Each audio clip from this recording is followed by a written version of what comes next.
जय हिंद, वंदे मातरम। अभी मैंने एक रील बनाई थी जिसमें मैंने बताया था कि हो सकता है कि भारत में जो है तेल के प्राइसेस बढ़ जाएँ और जैसा कि आप जानते हैं कि हमेशा की तरह अपोज़िशन पार्टी और जो चमचे हैं, वो चीखना चिल्लाना शुरू कर देंगे। सबसे पहले उनका काम होता है कि वो गाली देंगे कि देखो क्या हो गया, तुम्हारे शिप भी रुक गए, जो कि हो सकता है कि हमारे शिप अब स्ट्रेट ऑफ हॉर्मूज़ में रुक जाएँ। अभी तक आ रहे हैं, लेकिन हो सकता है रुक जाएँ और ये सब कुछ तय करेंगे अगले 48 घंटे। तो अगर डिटेल में जानना है तो ये वीडियो पूरा देखो। तो सबसे पहले बात करते हैं चमचों की और इन सब की, क्योंकि उनका उनका काम है, उनकी आदत है कि सिर्फ एक लाइन पे और ज़रा-सा पूरी कहानी सुने बिना, पूरी कहानी जाने बिना, सिर्फ हाफ नॉलेज पे या एक सेंटेंस पे चीखना चिल्लाना शुरू कर देना, उस पे अपना कंक्लूजन बना लेना पूरा। अगर आप यहाँ आए हो सच जानने के लिए तो ये वीडियो पूरा देखो। अगर आप सिर्फ सुनी सुनाई कहानियों पे या 2 लाइन पे जानना चाहते हो तो फिर आपको जैसा सोचना है वैसा सोच सकते हो। अब रील में तो पूरी चीज़ बतानी पॉसिबल है नहीं क्योंकि लिमिटेड टाइम होता है। तो अब यहाँ पे पूरी चीज़ समझो तो क्या है। तो आज की जो डेट है, ठीक है? आज डेट है 26 मार्च। अब खेल ये चल रहा है कि 26 मार्च में अमेरिका ने बोला है ईरान को कि भाई तुम्हारे पास लगभग 48 घंटे 30 घंटे समथिंग का टाइम है लगभग, कि तुम स्ट्रेट ऑफ हॉर्मूज जो है उसको खोल दो पूरे देश के लिए। ईरान ऑफ कोर्स मना कर रहा है। अब स्ट्रेटेजी ये है कि उन्होंने बोला है कि अगर तुम नहीं खोलोगे तो मैं अपने मरीन्स और अपने ट्रूप्स जो हैं वो वहाँ पे डिप्लॉय कर दूंगा, जिससे कि वहाँ पे वो डिस्ट्रक्शन होगा। ईरान कह रहा है कि कम क्लोजर, तुम आओ। तो तुम तो ये सोच के बैठे हो कि तुम बहुत कुछ कर सकते हो। मैं 40 साल से इस चीज़ के लिए तैयार कर रहा हूँ कि हमारे वीक पॉइंट्स क्या हैं और अगर हम पे अटैक हुआ तो हम क्या कर सकते हैं। ठीक है, अब ये कॉन्फ्लिक्ट चल रहा है। तो अभी तक की सिचुएशन ये है कि अभी तक भारत के, चाइना के ये शिप्स पास हो रहे हैं और बाकी शिप्स को जो है पे करना पड़ रहा है। और बहुत जगह के, एक है बेकारिस्तान, उनके तो शिप्स की खैर बात ही करनी बेकार है, उनकी तो बात ही हम क्या करेंगे। तो फिलहाल की सिचुएशन चल रही है ये।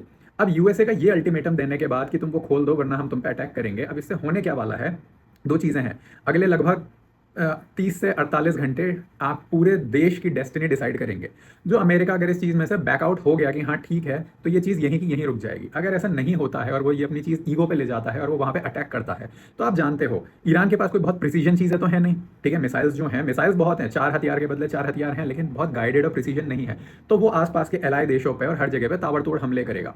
अब भले ही इस समय ईरान भारत का दोस्त है और भारत के शिप्स पास होने दे रहा है, लेकिन ऐसी समय पर आप ये समझो ईरान सर्वाइवल मोड में है। ऐसी समय पे जहां ईरान पे अटैक हो रहा होगा, वो अपने सर्वाइवल की सोचेगा। वो उस समय बोलेगा देखो भारत, तुमसे दोस्ती वाली बात अपनी जगह है, लेकिन फिलहाल मेरी जान पे आ गई है, मैं अपनी जान बचाने के लिए हर चीज़ करूंगा। उसमें हो सकता है भारत के शिप भी तबाह हो जाएं, जिसपे आपके ऑफकोर्स चमचे बहुत चिल्लाएंगे। उन्हें तो मजे की बात यह है कि उन्हें खुशी होती है जब भारत का कुछ नुकसान होता है, बजाय इसके कि उन्हें भारत के साथ खड़ा होना चाहिए। उन्हें खुशी होती है जब भारत का कुछ नुकसान होता है, भारत अच्छा नहीं कर रहा। इससे ही आप उनकी सोच देख सकते हो कि कितनी कितनी रेडिकलाइज सोच है उनकी, कि बजाय इसके गाली देते रहेंगे और उन्हें खुशी मिलती है कि भारत पीछे जा रहा है। ठीक है, अब उसमें ये भी हो सकता है भारत के शिप रोक दिए जाएं। जब हमला होगा तो ताबड़तोड़ हमला होगा, जैसे मैंने कहा कि गाइडेड तो होगा नहीं। उसमें ये भी हो सकता है कि भारत के शिप पे कुछ डिबरी भी गिर जाए, हो सकता है मिसाइल भी गिर जाए, हो सकता है ये भी रुक जाए। अब ऐसी सिचुएशन में जब वो स्ट्रेट ऑफ हॉर्मूज जो है वो लगभग क्लोज भी हो रहा होगा और वहाँ पे हमले भी हो रहे होंगे, क्योंकि किसी एक देश की ईगो जो है वो बहुत हर्ट हो गई होगी। अगर ऐसा होगा तो ऑफकोर्स हमारे पास शिप नहीं आएंगे। जब शिप नहीं आएंगे तो तेल की कीमतें बढ़ेंगी। By the way, as of March 26, ठीक है, 2026 डेट के साथ बता रहा हूं। आप खुद जाओ, किसी की बात पे मत जाओ। आप देखो कि बाकी दुनिया के सारे देश, दुनिया के बोल रहा हूं, सिर्फ अगल बगल के नहीं, चाइना वगैरह के नहीं, पड़ोस के नहीं, एशिया के नहीं, दुनिया के सारे देशों का डेटा देखो कि कहां तेल के प्राइस कितने बढ़ चुके हैं। अगर कहीं कुछ मिनिमल बढ़ा है तो वो भारत में है, जहां थोड़ा बहुत हुआ है। और एलपीजी का जो एक फेक प्रोपोगंडा चलाया गया था क्राइसिस का, उस पर हम कभी किसी अगली वीडियो में बात करेंगे। ठीक है, तो ये प्रोपोगंडा बस्टिंग वीडियोस हैं बाय द वे। तो अगर ये सिचुएशन आती है तो इंडिया में तेल के प्राइस बढ़ेंगे। उन प्राइसेस का बढ़ने का अब बहुत बड़ा महत्व है, आप यहाँ पे समझना। अप्रैल में होने जा रहे हैं बंगाल इलेक्शन। ठीक, पहला कनेक्शन, ये एक पहला सूत्र है। दूसरा, आपको पता है अभी नॉर्थ ईस्ट में आपके यूक्रेनियन और अमेरिकन जो है वो पकड़े गए हैं, लोग पकड़े गए हैं, एजेंट्स पकड़े गए हैं, जो कि म्यांमार में जो सेपरेटिस्ट गैंग है उनको ट्रेनिंग दे रहे थे, उनको ड्रोन ट्रेनिंग, उनको फाइटिंग सिखा रहे थे। ये सब, ये एक दूसरा पहलू है, ध्यान रखना। नॉर्थ ईस्ट में ये सारा खेल चल रहा है अभी वहाँ पे। इसी सब के बीच में पूरे वर्ल्ड में उधर वॉर चल रही है। आपके वेस्ट एशिया में जो है क्राइसिस जो आने वाला है, जिसके लिए मोदी जी ने वार्निंग दी थी। अब इन सारे साइंस को समझना, थोड़ी देर के लिए बीजेपी कांग्रेस साइड रख के जियो पॉलिटिक्स समझो।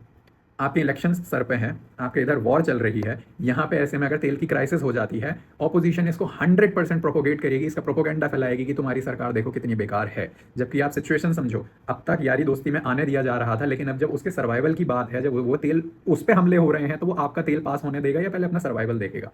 उस केस में यहाँ पे हो सकता है तेल की कीमतें बढ़ें, जो कि थोड़ी बहुत बढ़ेंगी भी। और आपको एक चीज़ और बता दूं, तेल की कीमतें बढ़ने से जो जो अगर थोड़ी सी कीमत बढ़ गई ना, जो 60 रुपए 70 रुपए पे हंगामा काटते हैं, इसमें से 90% लोग वो हैं जो दिन में दारुएं पी जाते हैं इससे ज़्यादा की, सिगरेट पे खर्च खर्च कर देंगे, गुटखा खा लेंगे इससे ज़्यादा का, फालतू की अय्याशियों में उड़ा देंगे, कपड़े खरीद लेंगे फालतू के। और अगर कुछ 5-10 रुपए ऊपर नीचे हो जाएगा तो सबसे ज़्यादा हंगामा भी नहीं काटना है। ठीक है, आम जनता जो आप सब लोग हैं, आप सब लोग इस चीज़ को बखूबी समझते हैं कि अगर पूरा देश झुलस रहा है उस समय पे 5 रुपए 10 रुपए की, भाई यहाँ पर भी आना है, ठीक है, यहाँ पर भी हो सकता है ऐसा, लेकिन मुझे उस समय देश के साथ रहना है, थोड़े मैं अपने खर्चे कम कर लूंगा, ठीक है, आई अंडरस्टैंड, कुछ दिक्कत होगी, सबको दिक्कत होगी, बहुत सारे लोगों को दिक्कत होगी, लेकिन इसमें हर चीज़ में से प्रॉब्लम स्टेटमेंट ही ढूंढते रहना एक सॉल्यूशन नहीं है, आपको सॉल्यूशन ढूंढो। मैं तो अमेरिका में बैठा हूँ, मैं तो ब्रिटेन में बैठा हूँ, मैं तो ऑस्ट्रेलिया में बैठा हूँ, मैं तो कनाडा में बैठा हूँ, मेरे लिए तो ये कहना बहुत आसान है, ऐसा कुछ नहीं है।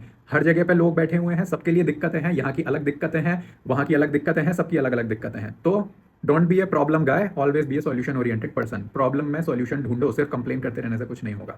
तो ये मैं आपको एक प्रेडिक्शन बता रहा हूँ कि अगले कुछ घंटों में, लगभग 30-40 घंटों में ऐसा हो सकता है। अच्छा, अब ईरान के साथ साउथ कोरिया और चाइना भी ऐसे समझ लो छाया के तरीके से हैं, इनसे बंधे हुए हैं। अगर ऐसा हुआ और साउथ कोरिया भी इसमें जंप कर गया इस फाइट में, वही एक खेल का एक पीस है जो अभी रुका हुआ है वहाँ पे। चाइना अच्छा ताइवान लेने के कंट्रोल में है, ठीक है, तो आप सारे कनेक्शंस देखो कैसे हो रहे हैं, मैंने आपको डिटेलिंग पॉइंट दिए हैं।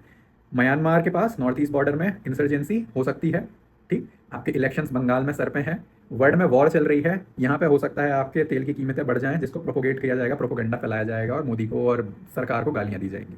ये सारी चीज़ें इंटरकनेक्टेड है। एक छोटा सा मैं एंड में आप लोगों के लिए एक और कनेक्शन ढूंढ के जा रहा हूँ जो थोड़ा खुद भी आप सर्च करो। सोनिया गांधी अभी गंगाराम हॉस्पिटल में गई हैं, थोड़े टाइम पहले ही, लिटरली 2-3 दिन पहले शायद से अभी, ठीक है, सर गंगाराम हॉस्पिटल में वो गई हैं। इसी समय पे वो क्यों गई हैं और वो इतनी बार सर गंगाराम हॉस्पिटल में क्यों जाती हैं? बहुत सारे लोग कहेंगे भाई हॉस्पिटल में जाने से क्या हो सकता है। अगर आपको समझ में नहीं आ रहा कि हॉस्पिटल में जाने से क्या होता है और सोनिया गांधी इतनी बार क्यों जाती हैं और कब कब जाती हैं वो सर गंगाराम हॉस्पिटल में, ये भी देखना, या किसी भी हॉस्पिटल में उनकी भर्ती कब कब होती है, उनकी डेट देखना और पैटर्न देखना कि जब कभी भी कुछ क्राइसिस होने वाली होती है तभी ऐसा क्यों होता है। उससे आपको समझ में आएगा कि ये जियोपॉलिटिक्स का खेल जो दिखता है ना, वो तो कुछ भी नहीं है, क्योंकि 95% तो पर्दों के पीछे खेला जा रहा है। तब आपको रियल जियोपॉलिटिक्स का एक स्वाद मिलेगा सिर्फ, अभी तो बहुत सारी तो बची हुई है। तो आई होप इससे आप लोग जब कल को ऐसी चीज़ें अगर होंगी भारत के साथ, तो ऐसे लोगों का मुंह बंद करा पाओगे, आप प्रोपोगंडा को बस्ट कर पाओगे, आप इस रील का रेफरेंस दे पाओगे, इस वीडियो का रेफरेंस दे पाओगे, या आप खुद ऐसे लोगों के आंसर अब आपको पता है, आप इनके मुंह बंद कर पाओगे, आप कमेंट में बंद कर पाओगे, आप अपनी खुद की स्टोरियां डाल डाल के बोलोगे कि नहीं ऐसा नहीं है, प्रोपोगंडा मत फैलाओ, पूरे देश में हो रहा है इस समय, देश के साथ खड़े हो। तो यही समय है जागरूक होने का। जय हिंद, जय भारत।